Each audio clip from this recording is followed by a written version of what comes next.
오늘은 지난주에 이어서 잠언 8장 22절부터 9장 6절까지의 말씀을 통하여서 인자들을 기뻐하였느니라 라는 제목으로 말씀 나누도록 하겠습니다. 지혜이신 하나님을 인정하고 따르는 삶 속에 평안에 있음을 말씀하시는 잠언서에서는 그중 지난주에는 이 지혜의 가치가 무엇인지, 어떤 유익이 우리에게 있는지 나누어 보았습니다. 지혜에는 선함과 정직, 의로움이 있으며 이는 변하지 않는 진실성을 기반으로 합니다. 또한 지혜의 분별력은 세상의 가치 척도를 뛰어넘어 삶을 선하게 영유할 수 있게 하며 선악을 구별하여 평안의 삶을 누리게 하는 원동력이 됩니다. 이런 지혜는 하나님의 열심으로 모든 사람들에게 열려 있으며 모든 사람이 듣기까지 초청되어지고 있다라는 말씀을 나누었습니다. 이제 이어지는 오늘 본문에서는 22절 이하에 하나님의 창조에 관한 기사들이 등장하는데, 이 말씀은 지혜와 또 어떤 관계가 있으며 무엇을 말씀하시는지 오늘 저와 함께 나눠보도록 하겠습니다. 먼저 잠언에 등장하는 화자, 나에 대하여 정의해 볼 필요가 있겠습니다. 시편과 마찬가지로 잠언은요, 지혜의 말씀들, 즉 잠언을 엮어서 만든 책들입니다. 잠언들을 엮어서 만든 책입니다.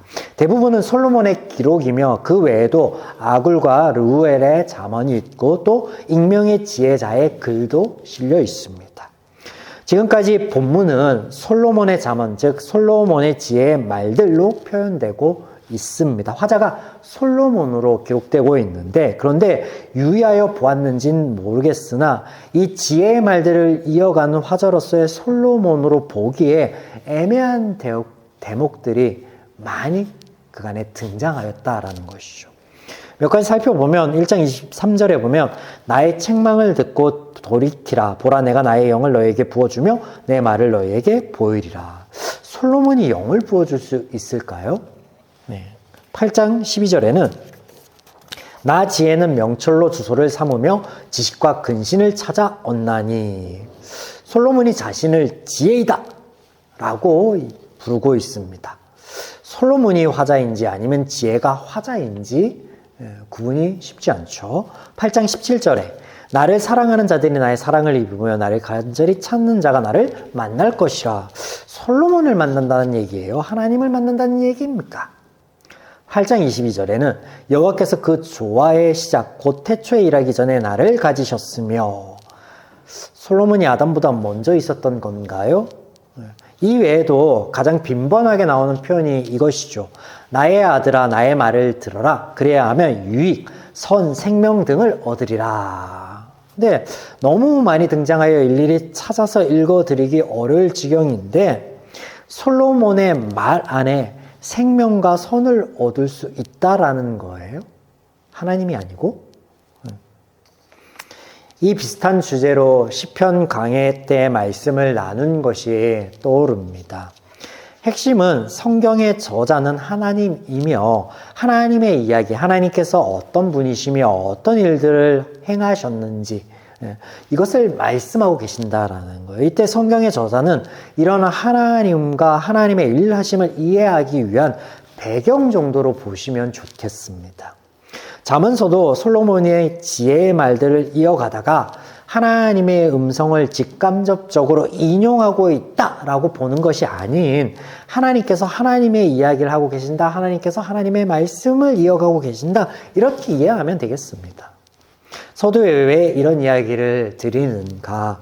오늘 본문을 이해하기 위해서입니다. 초기 기독교 신앙에는요, 성경의 이런 표현들, 직간접적인 표현들과 예수님에 대하여 많은 질문과 공격들을 받아왔습니다. 그런데 이게 초대 기독교의 문제뿐만 아니라 현 세대에 충분히 일어날 만한 이단의 공격들이나 혹은 이단에 빠지거나 시험에 빠지는 사람들이 충분히 겪을 만한 것이기에 제가 언급드립니다. 본문을 보시면 문맥의 이 흐름상 지혜에 대한 말씀하고 계시는데, 이 지혜가 마치 하나님의 창조물 중 하나인 것처럼 그렇게 느끼게 하는 표현들이 등장하기 때문에 그렇습니다. 22절에 태초에 일하기 전에 나를 가지셨으며, 24절과 또 25절에는 무엇이 생기기 전 내가 이미 났으며, 이런 표현들 때문에 그렇죠.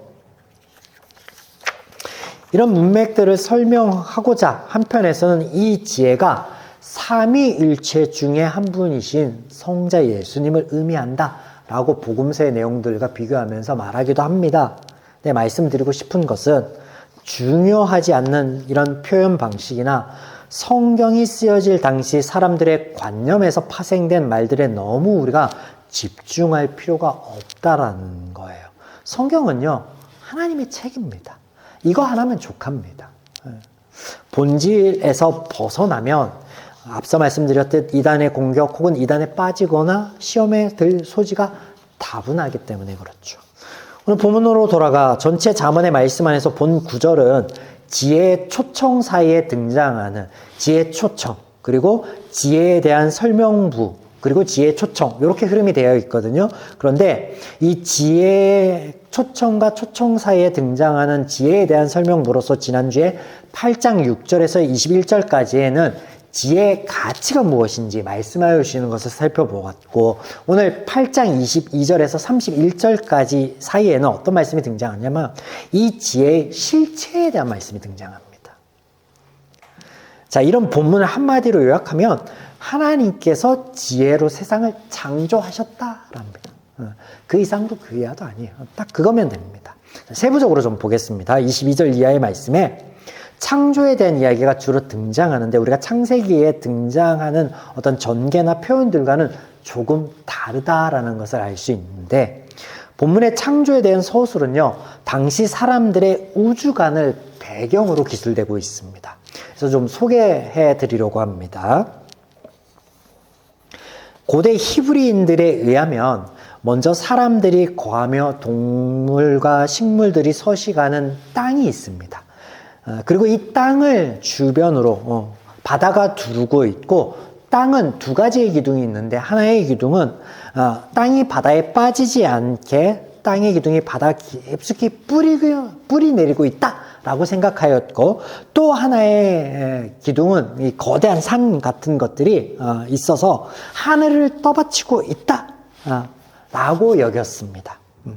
또 여기에 하늘은요, 세 가지로 구분하여서 이해하고 있었는데, 첫째 하늘에는 해와 달과 별, 구름이 떠다니고 그 아래에 새들이 날아다니며 사람들이 숨을 쉴 수 있는 대기가 펼쳐져 있다. 그래서 이것을 첫째 하늘이다 라고 이야기하고요. 성경에 뭐 첫째 하늘, 둘째 하늘 이런 표현들이 등장합니다. 이런 관념에서 나온 거예요. 자, 이 첫째 하늘 위에 마치 금속성의 어떤 물질들, 이루어지고 있는 이 판들이 있어서 그 사이에 물로 가득 차 있다. 이게 둘째 하늘인데 이것을 궁창이라고 표현하였습니다.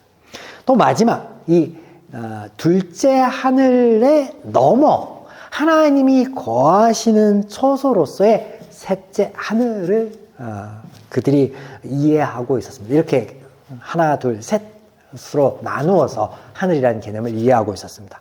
자, 본문을 보시면 이런 세계관 위에 어떤 표현들이 등장하냐면 궁창과 해면, 구름 하늘, 바다의 한계, 땅의 기초 등의 표현들이 등장합니다. 이런 세계관 안에서 이것을 설명하기 위해 등장하는데, 또한 인간들은 아주 오래전부터 이렇게 위압감을 느끼는 바다나 큰 샘이나 거대한 산들 등을 어떻게 여겼냐면 신적 숭배 대상으로 삼고 묘사하기를 많이 하였습니다. 오늘 말씀은 이런 사람들의 생각을 완전히 뒤엎고 새로운 정의를 내려주시는 것입니다. 그래서 그들이 이해하는 세계관 안에서 하나님의 창조 세계를 설명하고 있는 거예요. 그 모든 것이 하나님의 창조의 섭리 안에 하나님의 피조물에 불과하고 그 가운데 지혜가 있었다. 하나님의 지혜가 있었다라고. 이 지혜는 앞서 설명드린 대로 하나님의 피조물로 존재하는 것이 아닌 하나님의 속성과 일하심 등을 드러내는 것입니다. 22절 보겠습니다. 여호와께서 그 조화의 시작 곧 태초에 일하시기 전에 나를 가지셨으며, 여기서 가지셨으며 라고 번역된 단어는 바로 세우다, 조성하다 라는 의미에서 얻다, 획득하다, 사다, 소유하다 라는 등의 뜻을 가지고 있습니다. 또한 창조하다 라는 뜻도 함께 가지고 있습니다. 또 조화의 시작 이라고 번역된 대목에서 조화는 저와 여러분이 여러 차례 살펴본 길이라는 의미의 그 단어예요. 데레크. 그래서 이런 단어의 의미를 살려보면요. 여호와께서 그 걸음의 시작, 태초에 일하시기 전에 나를 가지셨다가 되겠습니다. 여기서 나는 지혜이므로 하나님께서 태초의 지혜로 세상을 창조하셨음을 의미합니다. 하나님이 일하시기 전에 지혜를 가지고 일하셨다. 그 말이죠. 자, 이 지혜로 땅과 바다, 큰 샘과 산과 언덕을 창조하셨다라는 말씀이 22절에서 26절에 이어집니다.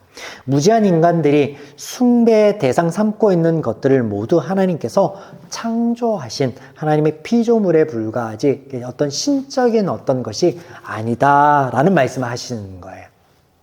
자, 이어지는 27절부터는 하나님께서 지혜를 가지고 창조하신 그 모든 것들의 한계와 기초를 정하였음을 말씀하십니다.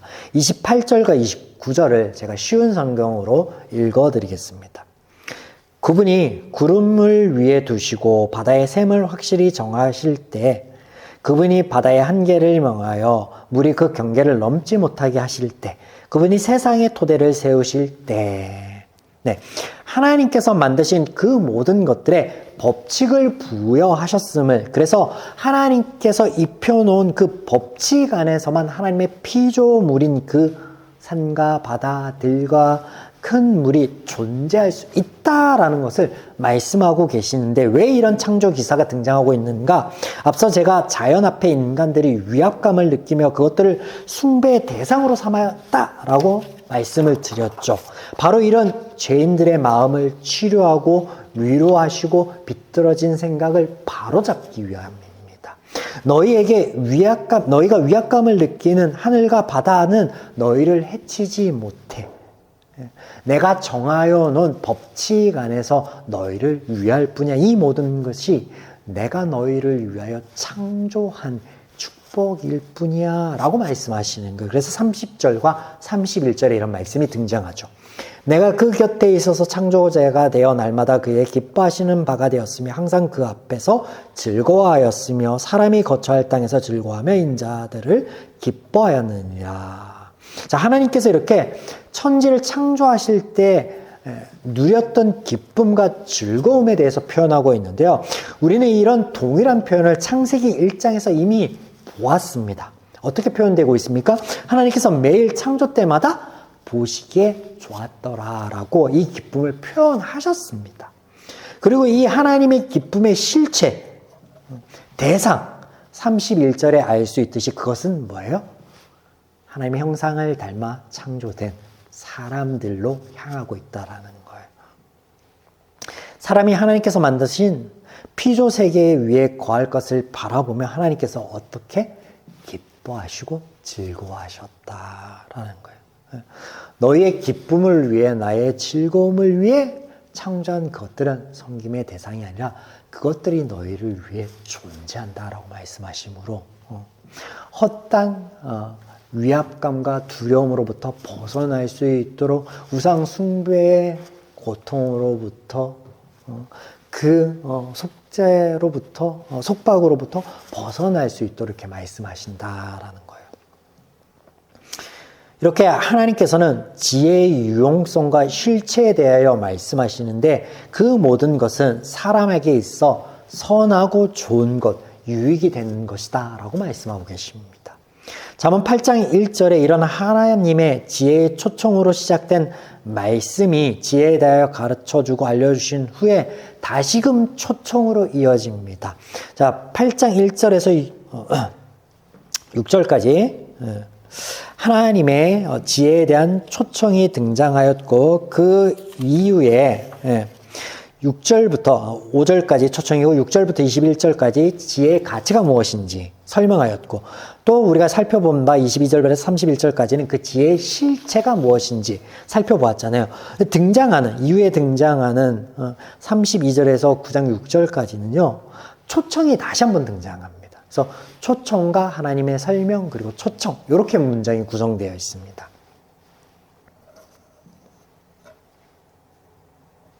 자, 보겠습니다.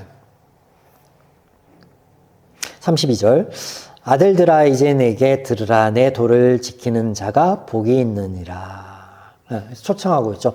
네 이야기를 들어라. 이것이 너희를 위한 것이다 라고 설명하신 후에 들을 수 있도록 하신 후에 들으라 라고 다시금 말씀하시는데, 잠언에서 또 성경에서 이것은 반복되는 패턴입니다. 여러 차례 우리가 보았는데 하나님께서는 먼저 당신을 보이시고 알려주십니다. 그래서 하나님을 알게 된 자, 하나님을 믿을 만하다라고 여긴 그들이 하나님이 그들 위해 주시는 그 말씀을 따를 수 있도록 하여 주시고 따르겠다라고 고백할 수 있도록 하여 주시는데, 이 말씀은 그들을 위한 삶의 모든 것이고 생명이다라고 기록하고 있죠.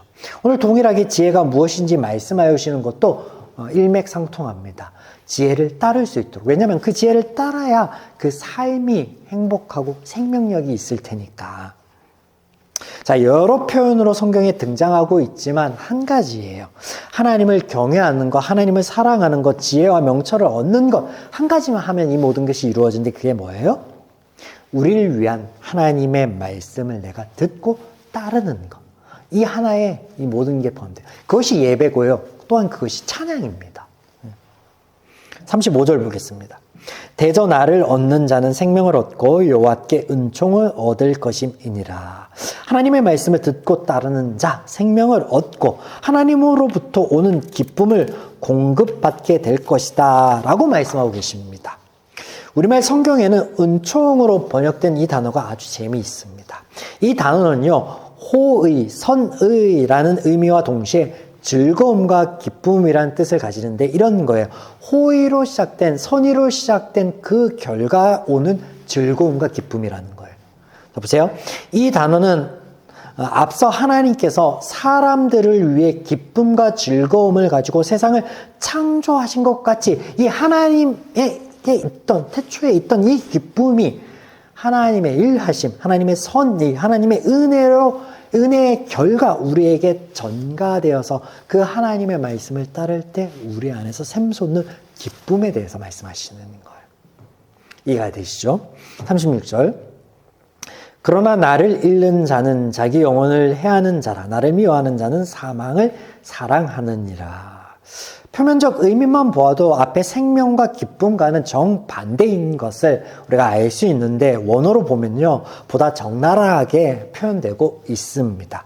일타라는 라고 번역된 이 단어는 사실 죄를 짓다라는 단어예요. 죄를 의미하는 하마르티아의 그 동사형이에요.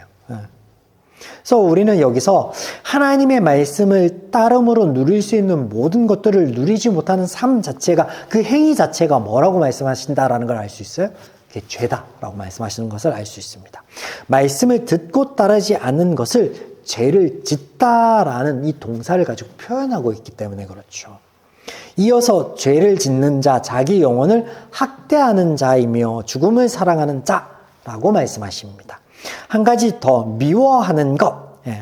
원어에서는 모든 것을 미워하는 자라는 이 표현인데 여기에 모든 것은 하나님의 말씀이 되겠죠. 그렇다면 미워하는 것은 어떤 것인가? 사실 원어에서 이 단어는요, 헤이스트, 증오하다라는 뜻입니다.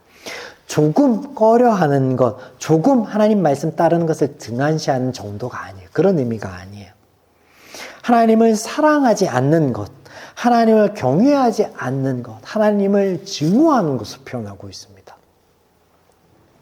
이어지는 9장 1절에서 6절 말씀 또한 지혜의 초청인데, 그러나 여기에서는 조금 더 적극적인 모습들로 하나님이 그려지고 있습니다. 1절 보면 하나님께서 집을 짓고, 2절에 잔치상을 준비하고, 3절에 좋은 자리, 높은 곳이라고 표현되고 있죠. 좋은 자리를 마련하여 초청하고 있다. 그냥 초청하는 것이 아니라 집을 짓고, 특별한 집을 짓고 잔치상을 준비하고 높은 자리를 마련하여 초대하고 있다라는 거예요.